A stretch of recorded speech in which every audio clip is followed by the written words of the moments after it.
Hello，大家好，欢迎来到蜡烛人的频道，我是设计师吉米。今天我们来聊一个，我觉得蛮有造型、蛮有故事性，我觉得很有 disco 那个年代的 funky 的味道的手表。它有点复古，有点疯狂，没错，就是刚刚才推出，大家讨论热度非常高。我觉得大家趋之若鹜。那我觉得喜欢的人就会很喜欢，那害怕的人就完全不敢碰的一款手表，那就是今年 King Seiko 刚推出的 Vanek 系列。现在已经9月多了，我想它推出的时间点应该已经算是今年 King Seiko 的重点之作了。那很多人都在讨论它到底算不算是复刻，还是算它是一个 Vanek 的延续。在进入主题之前，还是按照惯例，如果你是第一次来到这边的话，那这个频道就专门聊表、聊设计、聊美感、聊一些跟时间有关的胡说八道。那如果你们觉得要听的是这个非常专业的、很传统的这个手表资讯的话，那你们就可能要去看别人的频道，因为这边的话，我就是废话比较多。OK，所以如果喜欢的话，欢迎你们按赞、订阅、追踪，还有开启小铃铛，这样以后出新影片你们才不会错过哦。还有就是广告如果跳出来的时候，拜托大家帮吉米多看10秒钟，你们的无心的一个小动作，对我跟小编来说是一个很大的鼓励，谢谢你们。OK，感恩啦。好，那我们回到主题，今天要讲的 King Seiko Vanek，其实它最早是在1972年推出，我们大概可以去推敲一下1972年的日本，当时是一个日本经济蓬勃发展，应该就是他们的前烟角木的那一个年代，前烟到脚旁边，就是经济太好了，全世界都要用日本货。OK，那当年的这个表的特色就是它超大胆的一个切面，亮眼的色彩面盘，很像7、80年代那个 disco 的那个舞厅的那一种味道，有点像是以前舞厅会有那种旋转的那种灯叫什么？I don't know spinning light 还是什么东西的。OK，Anyway，它有非常亮眼的彩盘，然后它钢链也非常的有它的设计感。那虽然它只活了几年就停产，但是在 Seiko 的这个收藏圈中却留下很深的印象。结果这个2025年呢，Seiko 居然把它重新整理回来了。我们都知道 Ken Seiko 从之前1968呀，然后出了2款，就是他们非常复古、非常复刻的表款。那这一次 Vanek 它却没有这样子的复刻，而是我觉得它是重新延续了这一个系列。所以这支影片我会好好带大家去认识这一次5款新的 Vanek，从历史脉络、设计亮点、机型的构造，再到市场定位跟适合什么样的佩戴人群。那最后我也会分享我个人的观点，还有一些小小的藏家的一些想法。OK，那我们就开始吧。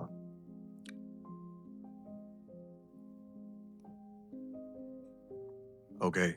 我们要理解 King Seiko 的 Vanek，我们先回到70年代。那个年代其实比我们现在想象的还要大胆，还要前卫。你去想想看，Seiko 那个时候才在1969年推出第一只石英表 Astron，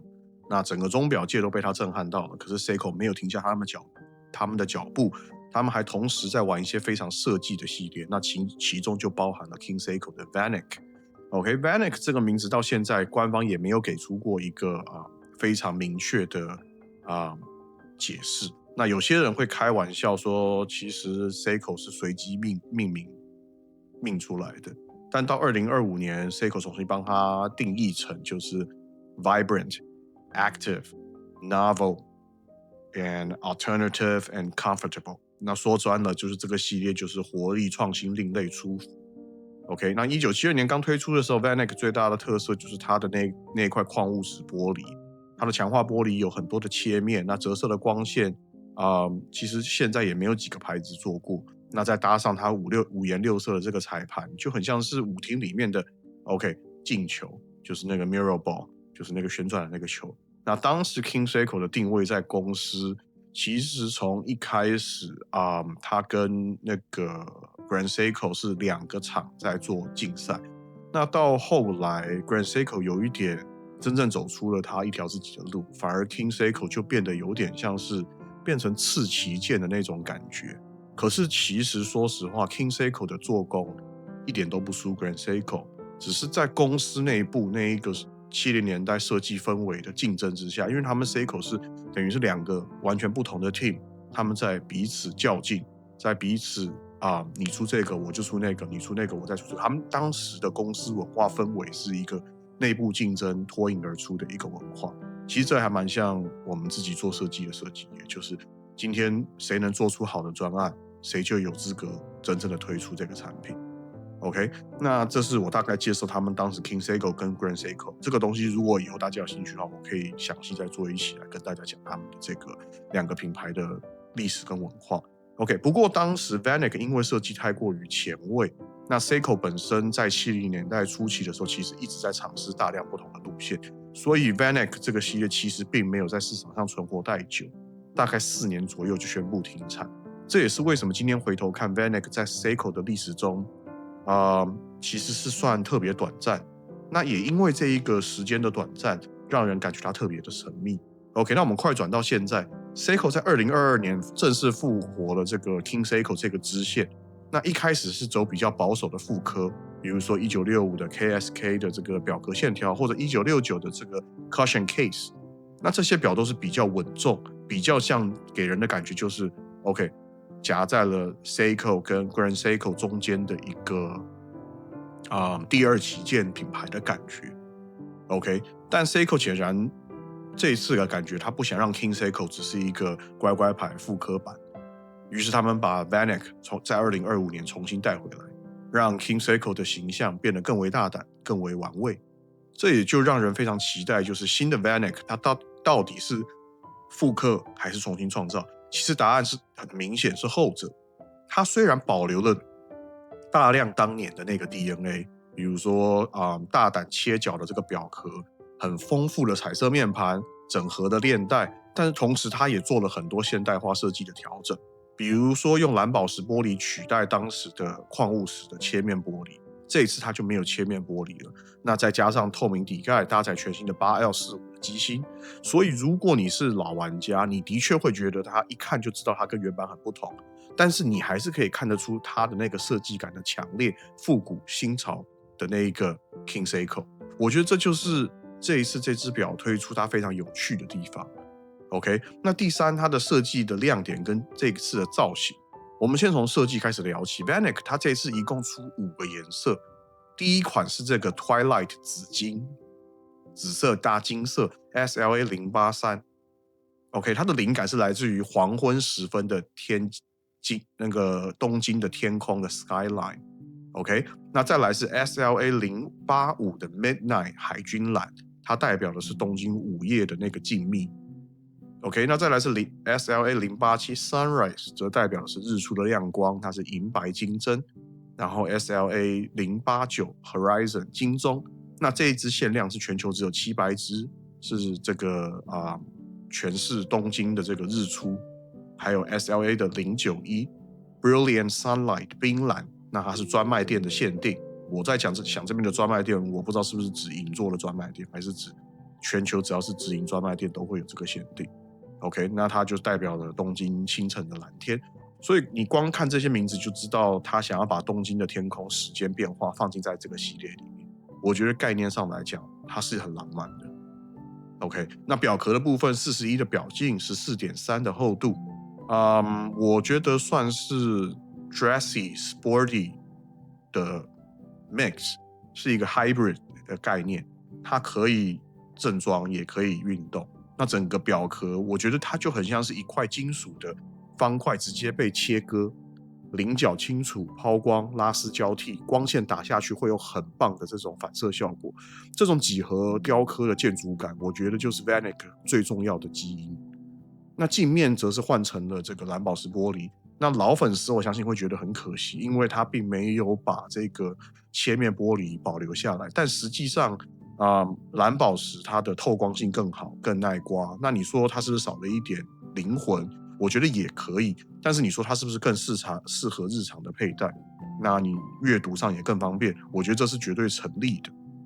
面盘的细节是我很喜欢的地方，它在中间的面盘的中心这一个圆，它是有这个水平的条纹，四周则是一圈立体的时标圈。我觉得看起来就很像 Disco 的那个舞台，四周为12点钟，通通都是这个 spotlight， 那聚焦在中间这个圆形的盘面上。12点的时标，还有秒针的尾端有一个 Vanek 的 V， 那向这个名字致敬。虽然我觉得这个有一点符号性的暗示太过于明显，但是我觉得其实看久了，如果说它是一个属于 Vanek 自己的签名的感觉的话，那我觉得这件事情的设计感就还蛮棒的。OK，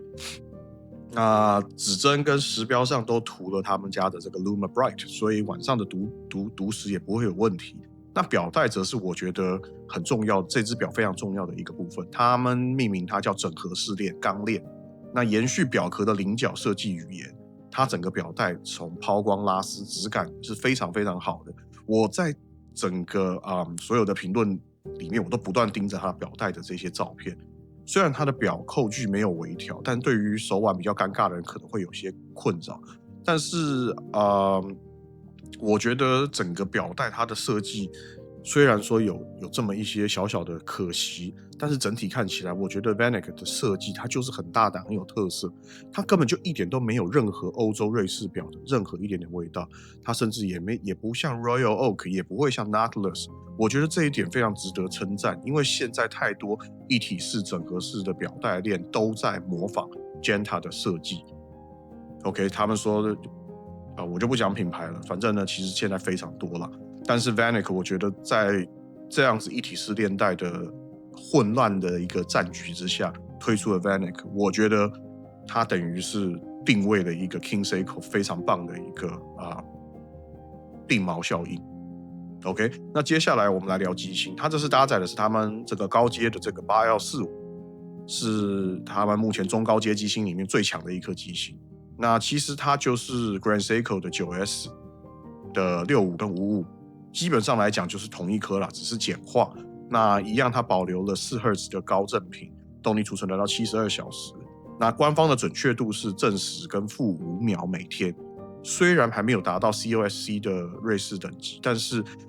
对于一颗非官方 GS 调教来说，它已经算是非常顶规的 Seiko 机型了。那有玩过 Seiko 的专业玩家就会知道，以前 Seiko 的 8L35 在高端 Prospect 的潜水表里面，那也是基于旧的那个 9S55。那虽然动力只有50小时，那其实它跟45的差异就是一个全面的升级。那另外这一次 Vanek 还有一个第一次，就是它用了透明底盖的这个 King Seiko。你可以看到机芯上有简单的打磨条纹，还有 King Seiko 的盾牌 logo。那虽然没有 Grand Seiko 那种精致的打磨，但是至少也让 King Seiko 在机芯观赏性上提升了一个档次，跟 Seiko 有所区别。那结构上，它的表壳做到100米的防水，日常休闲都能胜任。当然，它不是专业的潜水表，但是它带着潜水、游泳浮潜，不要讲潜水，游泳基本上也不会有太大的问题啦。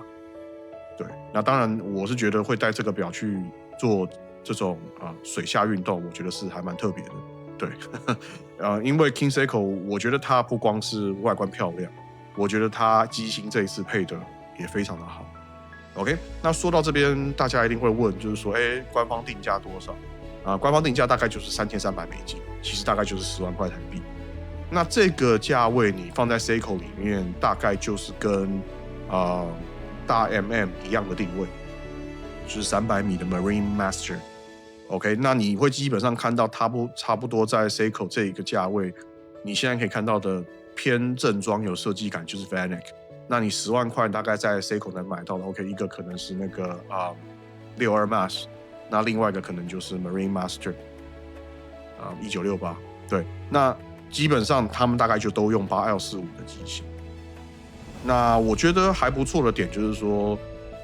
它的市场策略有点像是它接近 Grand Seiko 的规格，但是它比 Grand Seiko 便宜了很多的一个选项。那你们这边就会问了，吉米，这值不值得买？我觉得这就见仁见智。我觉得专业的收藏家会说，这个表，买起来很轻松。那一定会有一派的人会觉得说，我干嘛不加一点钱？我加个7、8万，加个10万，我直接买 GS。我觉得话这样子讲没有错，但是 Vanek 的价值在于它的设计语言，它就是在延续70年代 funky 的那种味道。那 Grand Seiko 是完全不可能这样子去做这件事情。Grand Seiko 还是趋近于保守。换句话说，如果你要很正统的高端日式制表，那你当然就去买 Grand Seiko。但是你如果要设计感、个性一点点，但是有一点点 Grand Seiko 的灵魂的，我觉得 Vanek 就是很好的一个答案。OK， 那另外就是这一次限量的 SLA 089，它只有700只，还有 SLA 091的专卖店限定的冰蓝，我觉得未来在市场上可能会比较有价值，因为数量少，加上颜色比较特殊，这是蛮值得注意的。那我个人是很喜欢它的常规款的深蓝色那一款。OK， 我觉得这个表很适合，就是喜欢那个很 funky disco 的那个年代。然后那个时候可能流行一些普普风，或者是很流行那种那个叫做什么？那个时候的我们在近代建筑历史里面，我们叫做现代建筑史里面，那个年代在传承的是继日本的代谢论之后，就开始在强调机能主义，就是说不做过多的装饰性，强调机能，然后简单的造型。我觉得 Vanek 在这一个部分让我觉得很心动。OK， 那再来我觉得它很适合想要体验看看 Grand Seiko 等级的机芯，但是它预算很有限的人。8L35、8L45 就是你最好去体验高阶机芯的入门的门票。OK， 那收藏家的玩家当然就是直接去买089或者是091，因为它未来会变成 King Seiko 支线里面的一个很经典的代表。我自己是这样子认为的。那因为它外观太有辨识度了，所以我觉得设计师、艺术圈的人非常非常适合买。OK， 就是挑战审美，我懂设计的那种感觉。那老实说，在这个价位，大部分的人可能都会去买 Tudor 或者是 Omega， 但 Vanek 的独特性，我觉得就是让你在人群里面一眼就会被注意到。OK， 总结来说 ，King Seiko Vanek 其实是一个旧灵魂新设计的产物，它不是原版的复刻，而是 Seiko 用现代语言重塑 Vanek。它少了切面玻璃。但是有人会觉得它可能有点厚重，这我不能否认，但它就是有一种 Vanek 的味道，它代表了大胆、另类的鲜明。那对我来说，最大的意义不是它有多精准，它有多高档，而是 Seiko 愿意把 King Seiko 这个品牌重新打造成一个不是只是复刻的品牌。因为过去2年里面，我一直觉得 King Seiko 在吃同一碗饭，就是他把当年那一碗饭再端出来加热一遍。但是这一次他出了 Vanek， 我觉得他可以玩经典，他也可以玩得很 free， 甚至我觉得他在这一次的 Vanek 定义了 Seiko 跟 Grand Seiko 之间有一个 King Seiko 全新的定位。也许他这样子品牌操作了10年之后， King Seiko 又可以独立出去，就像现在的 Grand Seiko 一样。我觉得这也是一个很棒的一个想法。那最后再次呼吁，如果喜欢这种有设计感，或单纯觉得我讲的还可以，记得帮影片点赞、订阅、开启小铃铛，还有广告的时候帮我多看10秒，这对我们来讲是很大的鼓励。Anyway， 不管什么样的手表，我总归都是那一句话，它都不能留住时间，但是可以让我们确定的事情就是每分每秒过去，我们都在创造历史。吉米希望大家玩表要玩得开心，玩得健康，要玩得很正面。戴手表可以让我们更珍惜身边的人事物。当你懂得珍惜的时候，你就会学会控制自己的嘴巴。对于时间，我们永远保持着正面庆祝的态度，去活好每一分每一秒。我是烂手的设计师吉米，我们下支影片再见。